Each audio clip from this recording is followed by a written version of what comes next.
चालाक लोमड़ी और मूर्ख बकरी की कहानी। एक दिन की बात है।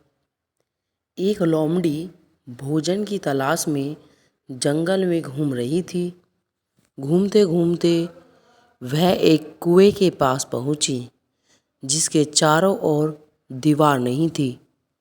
यह देखने के लिए कि कुएं में कितना पानी है, वह कुएं में झांकने लगी और अपना संतुलन खोकर कुएं में गिर गई।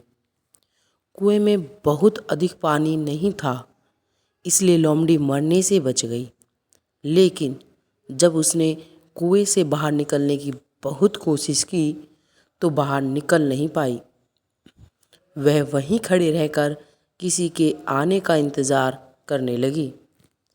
कुछ देर बाद वहाँ आई और कुएं की हलचल सुनकर कुएं में झांकने लगी।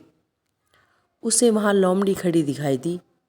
बकरी ने चकित होकर लोमड़ी से पूछा, लोमड़ी बहन, तुम कुएं में क्या कर रही हो? लोमड़ी को कुएं से बाहर निकलने का रास्ता सूझ गया था। वह मीठी वाणी में बोली, बकरी बहन, क्या तुम नहीं जानती कि कुछ ही दिनों में जंगल में सूखा पड़ने वाला है? इसलिए मैं यहाँ आकर बैठ गई हूँ। कम से कम मैं यहाँ प्यासी तो नहीं मरूंगी। तुम भी क्यों नहीं आ जाती? बकरी ने सोचा कि लोमड़ी सही कह रही है। पानी के लिए दर दर भटकने से अच्छा है कि कुएं में ही जाकर बैठूं। पहले जाने का फ़ायदा भी रहेगा। ज़्यादा जानवर कुएं में चले गए तो वे कहाँ मुझे कुएं का पानी पीने देंगे। यह विचार आते ही वह कुएं में कूद पड़ी। जैसे ही वह कुएं के अंदर पहुंची, मौके की ताक में बैठी लोमड़ी उसकी पीठ पर चढ़ गई और कुएं से बाहर निकलकर जंगल में भाग गई। मूर्ख बकरी कुएं में पड़ी रह गई। सीख, moral of fox and goat story in Hindi.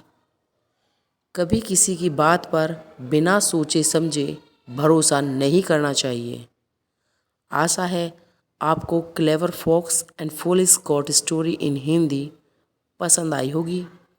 ऐसी ही हिंदी मोरल स्टोरीज पढ़ने के लिए हमें सब्सक्राइब अवश्य करें। धन्यवाद। मिलते हैं हम अपनी नेक्स्ट वीडियो में। तब तक के लिए बाय बाय।